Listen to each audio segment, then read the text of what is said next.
신명기 31장입니다.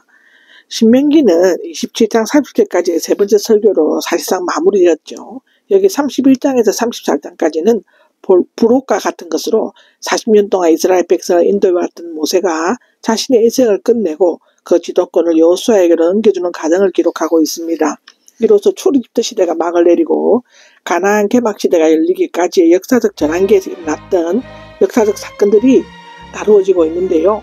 가나안 입성을 2달 앞둔 BC 1407년 11월 모압 평지에서 모세가 이스라엘 백성과 결별하는 장면을 묘사하고 있습니다. 백성들과 후계자 여호수아에 대한 격려가 나오죠. 모압 평지에서 세 차례의 설교를 마친 모세는 자신의 죽음이 가까울 줄을 알고 모든 일들을 마무리 짓고 있습니다. 모세는 자신의 한계를 인정하였습니다. 모세는 120세가 되었지만 눈이 흐리지 않았고 시력이 쇠하지 아니하였다라고 우리는 성경에 기록된 것을 볼 수 있습니다. 그는 첫 40년 동안은 이집트에서 학문과 행정, 지도력을 연마했고 40년 동안은 미디안에서 사회적 경험과 겸손을 쌓았고 40년 동안 입법자와 통치자로 일하였습니다. 그렇지만 이제는 전쟁이나 그 밖의 일들을 하는 데 있어서 체력의 한계를 느꼈죠. 더욱이 그는 이전의 범할 불순종 때문에 가나안에 들어가지 못하게 되어 있었습니다. 여호와께서 가나안 족속들을 멸하시고 그 땅을 차지하시도록 해주실 것이다 라고 3절에 나오는데 가나안 전쟁은 하나님께서 앞장서서 벌리시는 거룩한 전쟁이므로 이스라엘 백성들은 땅을 차지하기만 하면 되는 것입니다. 그는 앞서 아모리 왕 시혼과 옥을 멸망시킨 것처럼 가나안 족속들에게도 똑같이 행하실 것입니다. 여호수아가 앞에 서서 건너갈 것이다 라고 하는데요. 모세가 여호수아를 정식으로 후계자로 임명하고 있습니다. 참 지도자 모세는 자신이 일할 때와 일을 다른 사람에게 물려주어야 할 때를 올바르게 깨달았습니다.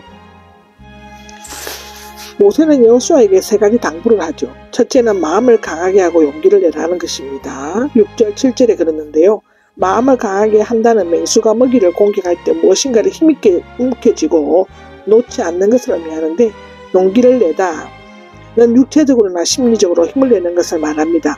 앞서 출애굽부터 1세대는 가나안 국경에서 일찍 도착했지만 가나안 거민들 때문에 두려워하고 원망하다가 38년 동안 광야를 헤매고 다녔습니다. 민수기 14장에 나오죠. 여호와께서 맹세하신 땅으로 백성들과 함께 들어갈 상속 유산을 얻게 해주시오라고 7절에 나오는데요.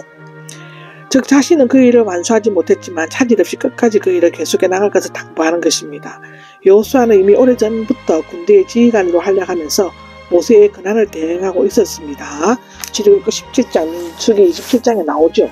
지도자적 권한이 정식으로 위임받은 것은 아니었습니다. 이후 해막에서 정식 위임식을 거행하였죠.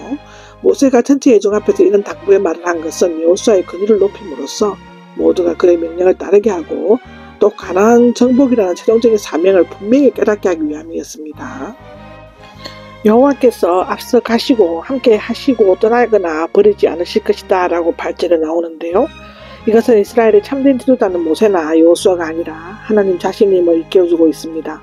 백성들은 모세가 죽게 되면 마음의 불안함과 두려움을 느끼게 될 수 있는데 그러나 하나님께서는 가나안 정복 전쟁을 앞장서 진두지휘하실 것이고 여호와의 군대인 이스라엘과 함께 하시며 또한 그들을 떠나거나 버리지 않을 것입니다. 말하자면 하나님은 그들을 실패하도록 내버려 두시거나 무관심하게 돌보지 않는 일은 없어질 것이고 이것은 이스라엘을 돌보시는 하나님의 성실하시고 자상하시고 끝까지 책임지시고 보호해 주시는 것을 나타냅니다. 그러므로 두려워하거나 겁내거나 낙심하지 말아야 한다는 것입니다. 여호수아는 갈렙과 함께 가나안 정복을 주장했을 만큼 담대하고 용감을 가졌지만 가나안 정복 현장에서는 두려워하거나 겁내지 말아야만 했습니다. 율법서를 기록하고 낭독하고 가르칠 것이 나오는데요. 모세는 지금까지 가르쳐온 율법을 기록하여 레위자서, 제사장들과 모든 장로들에게 주었습니다.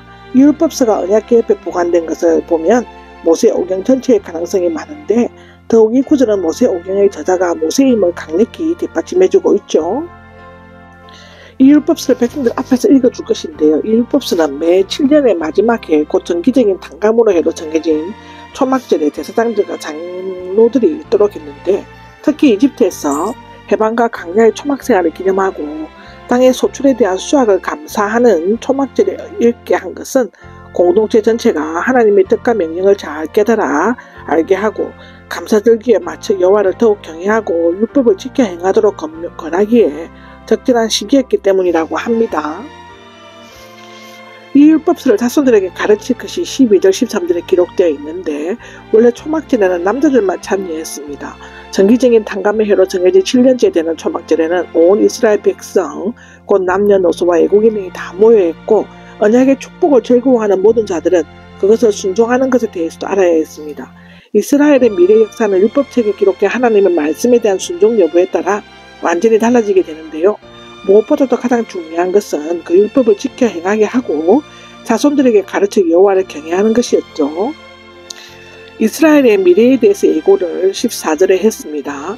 하나님께서는 모세를 통해 이스라엘 백성에게 율법의 말씀을 주셨지만 모세가 죽은 후 가나안 땅에 들어가서 하나님을 버리고 언약을 어길 뿐만 아니라 다른 신들을 섬기게 될 것이라는 비극적인 미래가 예언되고 있습니다. 참 아이러니한 것입니다. 여호수아에게 책임을 주어진 것은 하나님은 모세가 죽는 날이 가까워왔으므로 모세와 그의 후계자 여호수아를 같이 해막으로 부르시고 모세가 하던 일을 인계해야 할 사항들을 지시하였습니다. 여호수아에 대한 모세의 위임이 공개적이었다면 본 위임은 모세와 여호수아만 해막적 성망에서 여호와 앞에 나아가는 개인적인 것이었죠. 이스라엘의 배교에 대한 예언이 나옵니다. 모세는 계속해서 우상 숭배의 위험성을 경고하고 율법 규정에 순종해야 할 필요성을 강조합니다. 이스라엘 백성은 가나안에 들어간 후 하나님을 배반하고 우상을 섬기게 될 것이다 라고 하는데 이로 말미암아 백성들은 하나님의 심판과 재앙을 받게 될 것이라는 것입니다. 여기에서 얼굴을 숨기신다는 것은 이스라엘을 돌보시거나 관심도 기울이지 않는다는 것을 의미합니다. 삼킴을 당하게 된다는 흔적 없이 다 잡아삼키는 것처럼 완전하고 두려운 파멸을 나타내는 것이죠. 19절에서 23절까지는 예언의 말을 주제로 하는 증거의 노래입니다. 하나님께서 이스라엘의 배역에 관한 예언을 노래로 지어 백성들로 하여금 부르게 하신 것에는 이유가 있죠. 첫째로는 인간의 하나님의 능력을 체험하고 은혜를 입었다고 해도 제약된 본성 때문에 하나님을 배신하거나 무시하기 쉽다는 것입니다.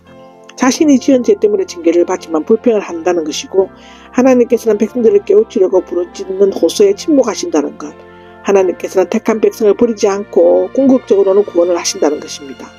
이 노래는 백성들의 죄를 고발하는 증인 역할을 하며 또한 백성들의 타락을 미리 알고 사랑으로 경계해 주신다는 것 등을 하나님께서 알려주시기 위함이었죠. 모세의 마지막 사역이 나옵니다. 24절에서 30절까지의 기록인데요. 모세가 하나님의 명을 따라 율법서를 다 기록하고 난 후 백성을 위해 마지막으로 행한 사역들을 요약 정리하고 있습니다. 율법서를 웨이 사람들에게 보관케 했죠.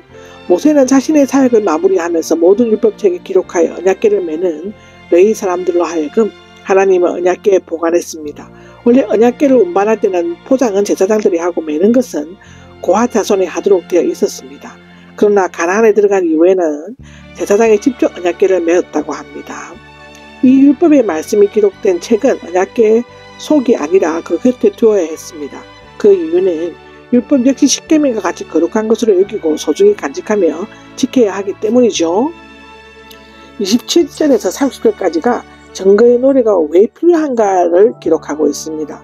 모세는 지난 40년간의 광야 생활에서 이스라엘 백성이 마음으로 반항하고 목이 뻣뻣한 것을 경험적으로 알고 있었으므로 죽은 후의 일에 예상하며 단식하지 않을 수가 없었죠.